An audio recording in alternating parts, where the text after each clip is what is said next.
মানুষের একটি সমস্যা আছে যে মানুষ সাফল্যকে মাপতে থাকেন, লক্ষ্যপ্রাপ্তিকে মাপতে থাকেন এবং তার তুলনা করতে থাকেন যে ও এত কিছু পেল আর আমি পেলাম না, ওর কাছে এত কিছু আছে কিন্তু আমার কাছে নেই। এই তুলনা করার জন্য ওনারা দুঃখী হয়ে পড়েন, নিরাশ হয়ে পড়েন। তাই আমি একটা প্রশ্ন করছি যে এটা কি উচিত? এই সংসারে আপনি কি নিয়ে তুলনা করবেন, যেখানে সূর্যদেব চন্দ্রমা দুজনেই আছেন, দুজনেই হলেন বিশেষ, দুজনেই নিজ নিজ সময়ে উদিত হন। এদের মধ্যে একজন না থাকলে তাহলে আমাদের জীবন কঠিন হয়ে পড়বে। ঠিক সেইভাবেই আপনি যদি একটা বড় রেখা অঙ্কন করেন তাহলে অন্য রেখাটি আপনার এটা মনে হতে পারে। যদি আপনি যুদ্ধ করতে চান আপনার তলোয়ারের প্রয়োজন পড়বে। যদি বস্ত্র তৈরি করতে চান এত বড় তলোয়ার দিয়ে কিছুই হবে না, তখন প্রয়োজন পড়বে একটা ছোট্ট সূচের। তাই তুলনা করবেন না, না নিজেকে ছোট মনে করবেন না অন্য কাউকে। সবার সাথে সহযোগিতা করুন, আর যদি তুলনা করতেই হয় নিজের সাথে করুন যে কাল আমি কেমন ব্যক্তি ছিলাম, আজ কি তার থেকে শ্রেষ্ঠ হয়ে উঠতে পেরেছি। ভেবে দেখুন ভবিষ্যতে গিয়ে আপনি কতটা শ্রেষ্ঠ ব্যক্তি হতে পারেন। আসুন আমার সাথে ভালোবেসে বলুন রাধা রাধা। বস্ত্র আমাদের সকলের প্রিয়, এটা আমাদের জীবনযাপনের জন্য প্রয়োজনীয়। আমরা সবসময় চেষ্টা করি সেই বস্ত্র পরতে যা পরলে আমাদের দেখতে ভালো লাগে। কিন্তু কখনো এই কথা ভেবে দেখেছেন যে কিছু বস্ত্র যদি স্বচ্ছ হয় তাহলে তা পুরনো হলেও দেখতে ভালো লাগে? ঠিক তেমনি যেমন কোনো খাবার যদি মশলাদার না হয়, অত্যন্ত সুস্বাদু নাও হয়, কিন্তু যদি তা গরম হয়, টাটকা হয়, তাহলে খেতে ভালোই লাগে। ঠিক সেইভাবেই যদি কোনো ব্যক্তি সুন্দর নাও হয় কিন্তু তার কথা খুবই মধুর হয়, তাহলে সেই ব্যক্তি সকলের প্রিয় হয়। কোনো ব্যক্তি যদি ধনবান নাও হন কিন্তু তিনি যদি গুণী হন তাহলে এই সংসারে সম্মান লাভ করেন। সেই জন্য কখনো এই বিষয়ে দুঃখ পাবেন না যে আপনার কাছে ভৌতিক স্বাচ্ছন্দ্য নেই। আপনার কাছে সবথেকে বড় বস্তু, সবথেকে মূল্যবান বস্তু যেটা আছে সেটা হলো আপনার আত্মা, আপনার মন, আপনার বিচারধারা, আপনার গুণ, আপনার কথা। এগুলো সবসময় শুভ রাখুন এবং সবসময় নিজের সাথে রাখুন। এই জীবন সফল হবে এবং প্রেমময় হয়ে বলে উঠবে রাধা রাধা। নন্দ বাবাও খেলার ছলে খুব বড় বড় শিক্ষা দিতেন। অনেকদিন আগেকার কথা, বাবা আমার জন্য একটা মানচিত্র নিয়ে এলেন। এটা ছিল জম্বুদ্বীপের মানচিত্র, ঠিক যেন একটা ধাঁধা যা টুকরো টুকরো করে বিভিন্ন দিকে ছড়ানো, যেগুলোকে আমায় জুড়তে হতো। ব্যাস শুধু এটুকুই ছিল আমার কাজ। আমি বারবার প্রচেষ্টা করলাম কিন্তু বারবার অসফলই রয়ে গেলাম। বাবা এটা দেখলেন এবং হাসলেন। বাবা বললেন, একটা কাজ করো, এই প্রত্যেকটি অংশকে উল্টে রাখো। আমিও উল্টে রাখলাম। তারপরে দেখলাম প্রত্যেক অংশে মানুষের শরীরের কোনো না কোনো অংশ চিহ্নিত। কোথাও হাত আছে, পা আছে, কোথাও মুখ আছে। বাবা বললেন যে এবার এটা জুড়তে চেষ্টা করো। আমিও জুড়ে দিলাম। মানুষের মানচিত্র পূর্ণ হলো। এবার বাবা বললেন এটা উল্টে রাখো, মানচিত্র পূর্ণ আকার ধারণ করেছে। আমি বললাম ঠিক আছে। আমি উল্টে রাখলাম, দেখলাম জম্বুদ্বীপের মানচিত্র পূর্ণ হয়েছে। বাবা বললেন যদি দেশকে সফল করে তুলতে চাও, শক্তিশালী করতে চাও, স্থির বানাতে চাও, তাহলে সবার আগে দেশবাসীকে একত্রিত করতে শেখো। সকল সৈন্যগণ যখন একজোট হয়ে দাঁড়াবে তখন দেশের শক্তি আরো বেড়ে যাবে। শুধু তাই নয়, বাবা বললেন যদি ভালোবাসার সাথে জড়িয়ে পড়ো তাহলে পরমাত্মাও তোমার সামনে এসে দেখা দেবেন। তাহলে এটাই করুন আর আমার সাথে ভালোবেসে বলুন রাধা রাধা। ছোটবেলা থেকেই আমি গরু চড়িয়ে অভ্যস্ত, সেই জন্য সকলে আমাকে গোপাল নামে ডাকত। কিন্তু গোপাল হয়ে আমি একটা অমূল্য শিক্ষা লাভ করেছি। আমি দেখেছি যে গৌশালাতে অনেক বাছুরের মধ্যে একটি গাই তার নিজের বাছুরকে অবশ্যই চিনে ফেলে। যেখানে সমস্ত বাছুর একই রকম দেখতে এবং প্রত্যেকের স্বরও সমান, তারপরেও সকল বাছুরের মধ্যে নিজের বাছুরকে ঠিক চিনতে পেরে যায় এবং তার সাথেই থাকে। ঠিক এইরকমই কিছুটা হয় আমাদের কর্ম এবং তার কর্মফল। আপনি সবার মাঝে থেকেও কোনো কর্ম যদি করেন, সেই কর্মফল সবার মধ্যে আপনাকে চিনে ফেলবে এবং আপনার সাথেই থাকবে। তাই যখনই কর্ম করবেন ভেবে চিন্তে করবেন। কোনো কর্ম করার আগে একবার ভেবে দেখুন, তাহলে জীবনে বারংবার অনুতপ্ত হতে হবে না। কারণ বিষয়টা কিছুটা এরকম যে এই সংসারে আপনি কাল, কর্মফল এবং সময়, এই তিনের হাত থেকে কখনো লুকোতে পারবেন না, কখনো পালাতেও পারবেন না। আসুন আমার সাথে ভালোবেসে বলুন, রাধা রাধা। জন্ম এবং মৃত্যু, একটি হলো জীবনের সূত্রপাত, আরেকটি জীবনের সমাপ্তি। এটা হলো একটি চক্র এবং প্রত্যেক চক্রের মতোই এটাও যেখান থেকে শুরু হয় সেখানে এসেই সমাপ্ত হয়। অর্থাৎ প্রত্যেক ব্যক্তি যারা জন্ম নিয়েছেন তার জন্মের সাথে এটা সুনিশ্চিত হয়ে যায় যে তার মৃত্যু হলো অবশ্যম্ভাবী। এই সংসারে এমন কিছুই নেই যা চিরকালের মতো থেকে যায়। এবার এটা আমরা সবাই জানি। আমাদের কাছে যে জীবনটা আছে, যেটা আমরা যাপন করতে পারি, সেই সময়কালে আমরা কি করতে পারি সেটা গুরুত্বপূর্ণ। এমন কিছু করুন যার ফলে মৃত্যুর পরেও আপনি অমর হয়ে থাকবেন। আমাদের কথা, আমাদের কর্ম এই সংসারে প্রেরণা প্রদান করতে পারে। আর যদি আমরা প্রেরণা নাও জোগাতে পারি, তাও এই সন্তোষ বোধ যেন থাকে যে আমরা আমাদের জীবন ব্যর্থ হতে দিইনি। এই জীবন যাপন করার ইচ্ছেতেই আমরা সময় ব্যর্থ করে দিই। আর এই জীবনকে যাপন করার সর্বশ্রেষ্ঠ উপায় হলো এটাই যে কখন আমাদের মৃত্যু হবে, কিভাবে আমাদের মৃত্যু হবে, এই চিন্তা ত্যাগ করে যেন আমরা বর্তমানে বেঁচে থাকি, আজকে বেঁচে থাকি, আজকে দাঁড়িয়ে কর্ম করি এবং আজ যে সংকট সামনে তার সম্মুখীন হই। ভবিষ্যতের পথ নিজে থেকেই উন্মুক্ত হবে। আপনার জীবনে অনেক বড় বড় বিপদরূপী পাথর আসবে।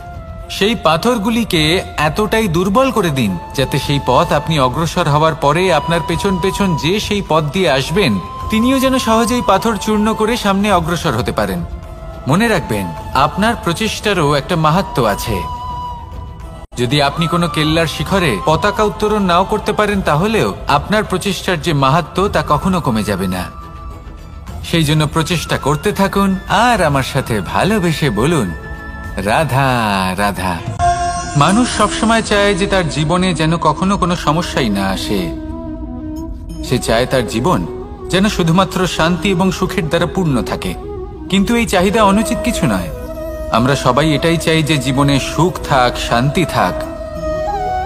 কিন্তু এই কথা সবসময় মনে রাখবেন, যে সূর্য উদিত হন সংসারকে প্রকাশমান করেন, দুপুরবেলায় সংসারকে রৌদ্র প্রদান করেন, সন্ধেবেলায় তাকেও অস্ত যেতে হয়।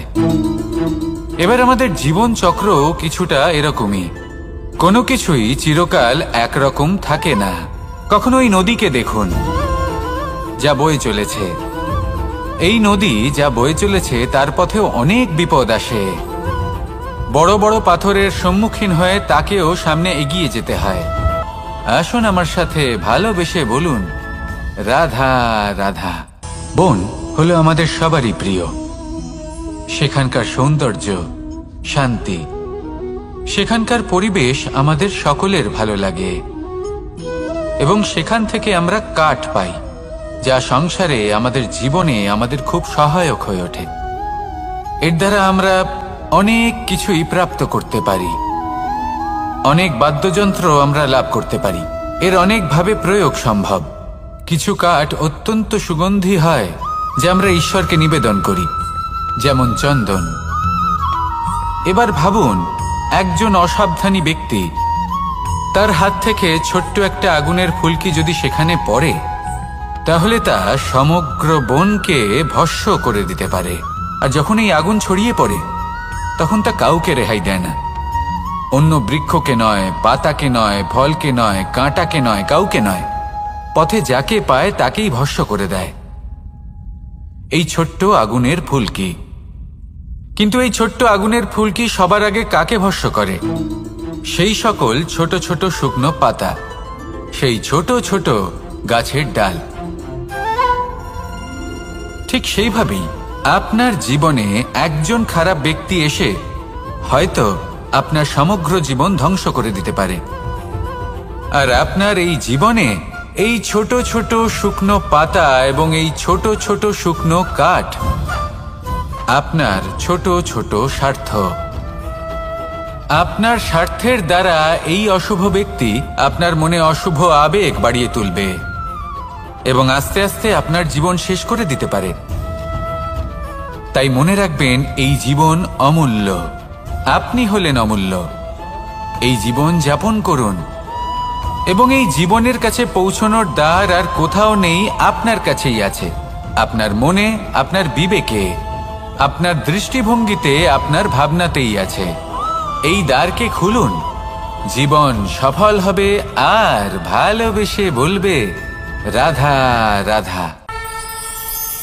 কথায় আছে যে স্বপ্ন এবং লক্ষ্য হলো একটি মুদ্রারই দুটি দিক। যতক্ষণ না স্বপ্ন দেখছেন ততক্ষণ বুঝবেন কি করে আপনার লক্ষ্য কি। স্বপ্ন দেখে যদি নিজের লক্ষ্য বুঝতে পারেন, সেটা পেতে চান, তবেই সেটা লাভ করতে পারবেন। কিন্তু স্বপ্ন এবং লক্ষ্য এই দুইয়ের মধ্যে একটা ভারসাম্য রয়েছে, যেটা বজায় রাখা প্রয়োজনীয়। একে আমরা বলে থাকি পরিশ্রম। দেখুন, যদি আপনি স্বপ্ন দেখতে চান তাহলে পরিশ্রম ত্যাগ করে নিদ্রা লাভ প্রয়োজন। কিন্তু যদি আপনি লক্ষ্য লাভ করতে চান তাহলে আপনাকে নিদ্রা ত্যাগ করে পরিশ্রম করতে হবে। তাই আলস্য ত্যাগ করুন এবং সিদ্ধান্ত নিন যে আপনি কি চান। আপনার জীবনের এই তুলাদণ্ডে স্বপ্নের পাল্লা ভারী হওয়া প্রয়োজন নাকি লক্ষ্যের? আমার মতে এই দুইয়ের মধ্যে যদি ভারসাম্য বজায় রাখেন তবে পথ নিজে থেকেই সামনে আসবে। শুধু সেই পথে অগ্রসর হতে থাকুন এবং আমার সাথে ভালোবেসে বলুন, রাধা রাধা। আমরা সবাই জীবনে সুখ লাভ করতে চাই। শুধু জীবনে কেন, জীবনের পরেও আমরা সুখ লাভ করতে চাই। আমরা সকলে স্বর্গের কামনা করি। কিন্তু খুব সহজ একটা কথা, যদি আপনি স্বর্গ লাভ করতে চান তাহলে প্রথমে মৃত্যু লাভ করতে হবে। আপনি যদি প্রাণই না দেন তাহলে আপনি স্বর্গ লাভ কিভাবে করবেন, তাই না? শুধু এই ছোট্ট একটা বিষয় দ্বারা আমরা জীবনে অনেক কিছুই শিখতে পারি। যদি আপনার কোনো লক্ষ্য থাকে, কোনো মনোবাঞ্ছিত স্থান থাকে, কোনো বড় কাজ আপনি করতে চান, তাহলে সেই সবই হবে। কিন্তু শুধুমাত্র কামনা করলে হবে না, আপনাকে কর্ম করতে হবে। নিরন্তর প্রয়াস, পরিশ্রম, পথ খুঁজতে হবে, সামনে অগ্রসর হতে হবে। কখনো অসফল হলে তার কারণ খুঁজতে হবে, বিপদের সম্মুখীন হতে হবে, অন্তর থেকে নিজের শক্তি বাড়িয়ে তুলতে হবে। তবেই আপনি নিজের লক্ষ্য লাভ করতে পারবেন, মনোবাঞ্ছিত স্থান পাবেন। মহান নদী গঙ্গা একটি বিন্দু দ্বারা শুরু হয়, ধীরে ধীরে অগ্রসর হয়। কোনো পাথরে ধাক্কা খেলেও সে থামে না, বরং এগোতেই থাকে। তারপরেই সে মহান নদী গঙ্গা হয়ে উঠতে পারে। পরিশ্রম করুন, লক্ষ্য লাভ করুন, আর আমার সাথে ভালোবেসে বলুন, রাধা রাধা। এই সংসারে তিন ধরনের আবেগ অত্যন্ত গুরুত্বপূর্ণ, যা প্রত্যেক মানুষের জীবনে থাকে। প্রথমটা হলো আনন্দ, যা আমরা সবাই লাভ করতে চাই। দ্বিতীয় হলো ক্রোধ। এটা তখনই আসে যখন আমরা আমাদের উপর নিয়ন্ত্রণ হারাই বা কোনো পরিস্থিতি আমাদের প্রতিকূল হয়ে থাকে। তৃতীয় হলো দুঃখ। এই দুঃখ তখনই আসে যখন কোনো একটা পরিস্থিতি আমাদের মনের মতো হয় না, বা আমাদের প্রিয়জন আমাদের বুঝতে পারেন না। আমরা অমূল্য কিছু হারিয়ে ফেলি, তখন এই দুঃখ আমাদের হৃদয়ে আশ্রয় নেয়। এই তিন আবেগ হলো এমন যে আমাদের জীবনে আসতে এবং যেতে থাকবে। কিন্তু এই তিনটি আবেগের বিষয়ে কোন কথাটা মনে রাখতে হবে সেটা শুনুন। যখনই আপনি আনন্দে থাকবেন, প্রতিশ্রুতি দেবেন না। কারণ যখন মানুষ আনন্দে থাকেন তখন তিনি নিজের বিবেক বোধ হারিয়ে ফেলেন। দ্বিতীয়ত, যখনই আপনি ক্রুদ্ধ হবেন, উত্তর দেবেন না। কারণ ক্রোধের বশে যে উত্তরই দেবেন সেটা শুভ হবে না। তৃতীয়ত, যখনই আপনি দুঃখী থাকবেন, কোনো সিদ্ধান্ত নেবেন না। তখন নিজের মনের ওপর, নিজের কর্মের ওপর, নিজের ওপর নিয়ন্ত্রণ রাখতে চেষ্টা করুন। যদি এই তিনটি আবেগের ক্ষেত্রে এই জিনিসগুলো মনে রাখেন তাহলে জীবনে কখনো আক্ষেপ করবেন না। আসুন আমার সাথে ভালোবেসে বলুন, রাধা রাধা। আমাদের মধ্যে বেশিরভাগ মানুষ কোনো না কোনো মহাশক্তির উপস্থিতিকে বিশ্বাস করেন। আমরা মনে করি যে এ হলো সেই মহাশক্তি যার প্রভাব, যার কৃপা চিরকাল আমাদের উপর বজায় থাকে। আমাদের কর্মের ওপর, কর্মফলের ওপর চিরকাল তার দৃষ্টি থাকে। আমাদের মধ্যে কেউ একে ঈশ্বর মনে করেন, কেউ বা প্রকৃতি মনে করেন, বা কেউ কোনো গৃহপালিত পশুর মধ্যে মহাশক্তির দর্শন লাভ করেন, বা কেউ কোনো বস্তুর মধ্যে। প্রত্যেকের নিজস্ব বিশ্বাস আছে, কিন্তু সেই শক্তির থেকে আশীর্বাদ লাভের জন্য বা কোনো ইচ্ছে পূরণের জন্য আমরা কখনো না কখনো মন্দিরে যাই। এই মন্দির শব্দের সূত্রপাত কিভাবে, আগে সেটা বুঝে নেওয়া যাক। মন্দির এই শব্দের আরম্ভ হলো মনের দ্বারা, কিন্তু বেশিরভাগ মানুষ যখনই মন্দিরে যান কোনো ইচ্ছে পূরণের জন্য বা ইচ্ছে পূরণ হওয়ার পরে ধন্যবাদ দেওয়ার জন্য, তখন তিনি শুধুমাত্র শারীরিকভাবে সেখানে উপস্থিত থাকেন। তার মন তো সাংসারিক কাজের মধ্যেই ঘোরাফেরা করতে থাকে, তাই না? তাহলে বলুন, এর অর্থ কি? যদি আপনি মন্দিরে নিজের মনকেই না নিয়ে যান তাহলে তার কি লাভ হবে? মন্দিরে গিয়ে নিজের মনকে ঈশ্বরের চরণে পূর্ণরূপে সমর্পণ করুন। নিজের মন থেকে ঈশ্বরের আরাধনা করুন, আর এই মন থেকেই বলুন, রাধা রাধা। মানুষ শুধুমাত্র দুই ধরনের ব্যক্তির সামনেই নত হন। একজন হলেন তিনি যাকে তিনি সম্মান করেন, আর আরেকজন যাকে তিনি ভয় পান।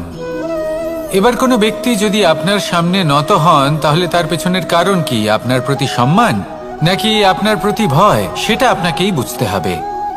যদি আপনি এমন মনে করেন যে তাতে কি যায় আসে, ভয় হোক বা সম্মান, কেউ আমার সামনে নত তো হচ্ছেন, যদি এটা আপনার চিন্তা ভাবনা হয় তাহলে আপনাকে মনে করিয়ে দিই, এই সময় বদলাতে বেশি সময় লাগে না।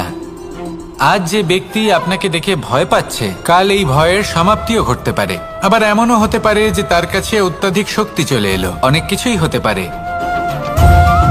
তাই মনে রাখবেন, যে মাথা ভয়ের কারণে নত হয় তা সময় এলে সবার আগে বিরোধিতা করতে পারে, আর যে মাথা সম্মানের কারণে নত হয় আপনার জন্য নিজের শিরচ্ছেদও সে করতে পারে। তাই সকলকে আপন করে নিন, কিন্তু ভয় প্রয়োগ করে নয়। কর্ম করুন এবং সম্মান অর্জন করুন। শুধু এটাই করুন আর আমার সাথে ভালোবেসে বলুন, রাধা রাধা। সূচের শেষে একটি ছিদ্র থাকে যার দ্বারা আমরা এই সুতো পরাতে পারি, আর তারপর সূচের সাহায্যে এই সুতো দিয়ে বস্ত্র সেলাই করা যায়। কিন্তু যদি সুতোটা সোজা করে ধরা না হয় তাহলে সূচে কখনো এই সুতো পরানোই সম্ভব নয়। যদি এতে কোনো গিঁট পড়ে তখন তা কখনোই এই ছিদ্র দ্বারা প্রবেশ করা সম্ভব নয়। ঠিক এইভাবেই যদি আপনি কারোর জীবনে প্রবেশ করতে চান, কারোর অন্তরে প্রবেশ করতে চান, তাহলে আপনাকেও সহজ থাকতে হবে। এতে কোনো গিঁট থাকলে চলবে না, অর্থাৎ মনে যাতে কোনো মালিন্য না থাকে, যেন কোনো কুচিন্তা না থাকে। যদি এসব থাকে তাহলে আপনি কখনো কারোর জীবনে প্রবেশ করতে পারবেন না। আর যদি কোনোভাবে আপনি প্রবেশ করেও যান তাহলে তার মনে ঘর করতে পারবেন না। নিজেকে এই সুতোর মতন করে তুলুন, সহজ। মনে যেন কোনো কুচিন্তা না থাকে, সবার প্রতি যেন সদ্ভাবনা থাকে, শুভ চিন্তা থাকে। এমনটা করতে থাকুন। এমন একটা দিন আসবে যেদিন এই সমস্ত সংসারের ব্যক্তির মনে আপনি বাস করবেন, আর তখন এই মন প্রসন্ন হয়ে বলবে, রাধা রাধা। সূর্য হলেন আমার অত্যন্ত প্রিয়। প্রতিদিন আমাকে নতুন শিক্ষা দিতে থাকেন। একবার সূর্যকে দেখুন। 4 প্রহর পর্যন্ত উনি অন্ধকার সহ্য করেন, তারপর আস্তে আস্তে উদিত হন। প্রথমে লাল, তারপর গেরুয়া, তারপর শ্বেত বর্ণ ধারণ করেন। আস্তে আস্তে আকাশে উদিত হন, আর তারপর সমস্ত সংসারে প্রকাশমান হয়ে উঠবেন। এ হলো সূর্যের তপস্যা, তার ধৈর্য, তার প্রতীক্ষা, তার পরিশ্রম, যার ফলে উনি সংসারে সর্বোচ্চ স্থান অধিকার করেছেন। যদি আপনিও এই সংসারে সূর্যের মতোই মহান হয়ে উঠতে চান, সূর্যের মতো এই সংসারে সর্বোচ্চ স্থান অধিকার করতে চান, তাহলে আপনাকে সূর্যের মতোই তপস্যা করতে হবে, প্রতীক্ষা করতে হবে, ধৈর্য ধরতে হবে, পরিশ্রম করতে হবে। তবেই এই সংসারে আপনি সম্মান লাভ করবেন, যশ লাভ করবেন। আসুন আমার সাথে ভালোবেসে বলুন, রাধা রাধা। মানুষ বলে থাকেন যে জীবনে সময়ের পূর্বে এবং ভাগ্যের থেকে বেশি কিছুই পাওয়া যায় না। এটা যার যার নিজের বক্তব্য। আমি বলবো এই সময় আসলে কি? এই সময় হলো যাতে যুগ যুগান্তর নিহিত আছে, যার মধ্যে দিন আছে, মাস আছে, বছর আছে, ঠিক কিনা? বাস্তবে আপনার কাছে সময় কতটা আছে যা আপনি সদ্ব্যবহার করতে পারেন? তখন থেকে আছে যখন থেকে আপনি নিজেকে বুঝতে শুরু করেন। ততক্ষণ আছে যতক্ষণ না আপনি এই সংসার ছেড়ে চলে যাচ্ছেন। শুধু এটুকু সময় আছে আপনার কাছে। আর যদি ভাগ্যের কথা বলা হয়, তাহলে ভাগ্য হলো সেই পরিস্থিতি যখন মানুষ নিজেকে সময়ের হাতে সমর্পণ করে দেন, তাকে ভাগ্য বলে। অর্থাৎ আপনি জীবনে পরিশ্রম করেছেন, বিপদের সম্মুখীন হয়েছেন, সামনে এগিয়ে গেছেন, কোথাও পৌঁছে গেছেন, এবং তখন আপনার মনে হলো যে ব্যাস এখানেই থেমে যাওয়া উচিত। তাহলে সেটাই হবে আপনার ভাগ্য। যদি ভাগ্যের কথা বলা হয়, তাহলে বলবো সত্যবানের ভাগ্যে মৃত্যু লেখা ছিল, কিন্তু সাবিত্রীর কর্ম তাকে পুনর্জীবিত করে তুলেছিল। অর্থাৎ এই ভাগ্য বদল করা সম্ভব কর্ম এবং পরিশ্রমের দ্বারা।